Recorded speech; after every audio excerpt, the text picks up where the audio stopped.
मैं मानता हूं कहीं ना कहीं अब विपक्ष समाप्ति की ओर है और देश के। नमस्कार, आप देख रहे हैं आखिर पढ़ी न्यूज और मैं हूं मिथिलेश मिश्रा। पश्चिम बंगाल और असम के चुनावी नतीजे के बाद सियासी घमासान तेज हो गई है। एक तरफ कांग्रेस नेता राहुल गांधी और पश्चिम बंगाल के मुख्यमंत्री ममता बनर्जी ने चुनाव में वोट चोरी और धांधली के आरोप लगाए हैं, तो वहीं दूसरी ओर केंद्रीय मंत्री चिराग पासवान ने इन आरोपों पर जोरदार पलटवार किया है। खगड़िया में मीडिया से बातचीत करते हुए चिराग पासवान ने विपक्षी दलों की रणनीति और उनके राजनीतिक आचरण पर गंभीर सवाल उठाए। उन्होंने कहा कि जब कोई दल खुद हिंसा, भ्रष्टाचार और आपसी खींचतान में उलझा रहता है तो जनता उसे क्यों स्वीकार करेगी। चिराग पासवान ने साफ तौर पे कहा कि चुनाव में हार के बाद वोट चोरी का आरोप लगाना विपक्ष की पुरानी आदत बन चुकी है। उन्होंने पश्चिम बंगाल में चुनाव के दौरान हुए हिंसा और राजनीतिक टकराव का जिक्र करते हुए कहा कि लोकतंत्र में जनता का फैसला सर्वोपरि होता है और उसे नकारना लोकतांत्रिक मूल्यों के खिलाफ है।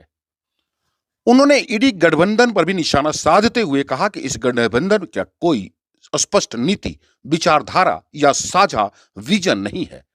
यही कारण है कि यह गठबंधन लगातार चुनावों में असफल हो रहा है। चिराग पासवान ने उदाहरण देते हुए कहा कि केरल में कांग्रेस और वाम दल जो राष्ट्रीय स्तर पर एक दूसरे के सहयोगी होने का दावा करते हैं, वे ही राष्ट्रीय स्तर पर आमने सामने चुनाव लड़ते हैं। इससे गठबंधन की एकता और विश्वसनीयता पर सवाल खड़े होते हैं।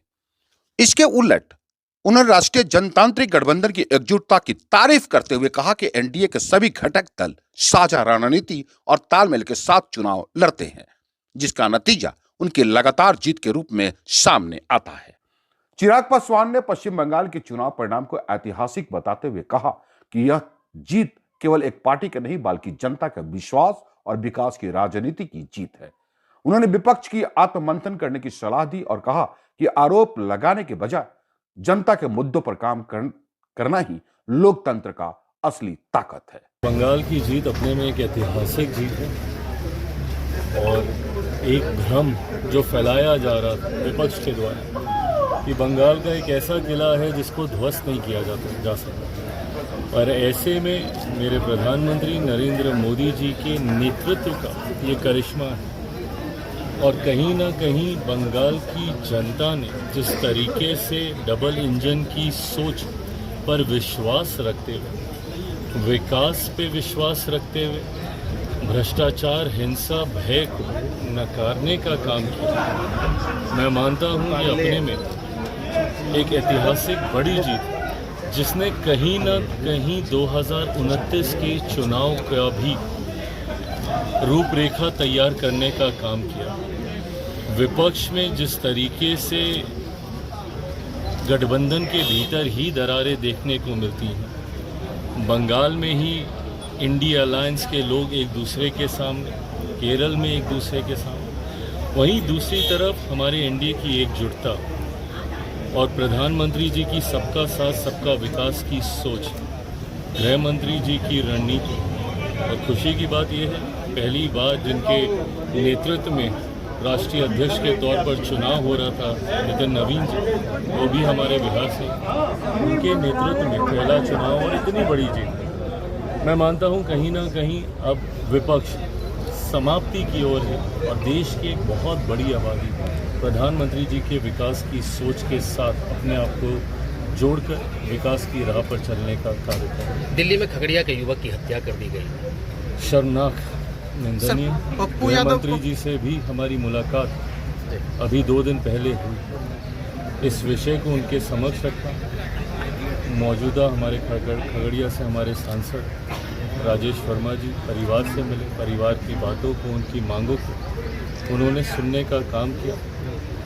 तुरंत जिस तरीके की मदद परिवार के लिए की जा सकी वो भी करने का काम किया, और जो दोषी हैं जल्द से जल्द और कड़ी से कड़ी उन पर कार्रवाई हो, इस बात को भी न सिर्फ सांसद जी के द्वारा बल्कि जब हमारी केंद्रीय गृह मंत्री आदरणीय अमित शाह जी से मुलाकात हुई, उसको भी हम लोगों ने वहाँ पे रखने का काम किया।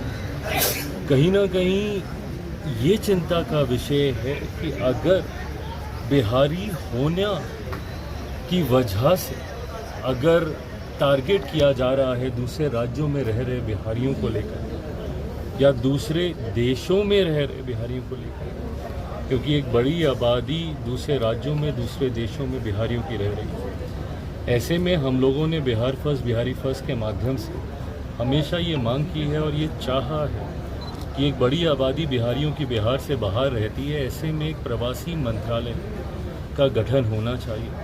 आने वाले दिनों में मुख्यमंत्री जी के साथ संवाद साध कर इस विषय को हम लोग और आगे लेकर जाने का प्रयास करेंगे, ताकि कभी ऐसी कोई अप्रिय घटना किसी भी बिहारी के साथ देश के किसी भी कोने में हो तो एक हेल्पलाइन नंबर हो, ताकि तुरंत उनको वो व्यवस्था मिले जिसकी वजह से जो कठिनाई उनके समक्ष आई है, जो विपरीत परिस्थितियां उत्पन्न हुई है, उसमें कहीं ना कहीं उनको आराम मिले।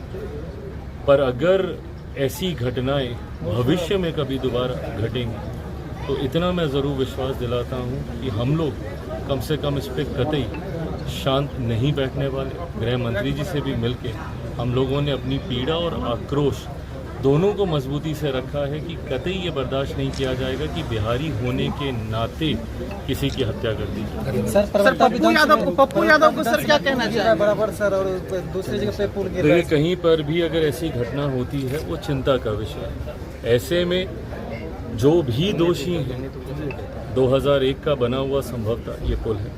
ऐसे में निर्माण के वक्त किसी ने लापरवाही या भ्रष्टाचार किया या रख रखाव में कहीं पे लापरवाही बरती गई है, बख्शा कोई भी अधिकारी या कोई भी दोषी है उसको बख्शा नहीं जाएगा। तो साफ है कि चुनावी नतीजों के बाद आरोप प्रत्यारोप की दौर जारी है, लेकिन असली सवाल यही है कि क्या विपक्ष इन हारों से सबक लेकर अपनी राजनीति बदलेगा या फिर सियासी बयानबाजी का सिलसिला यूं ही चलता रहेगा।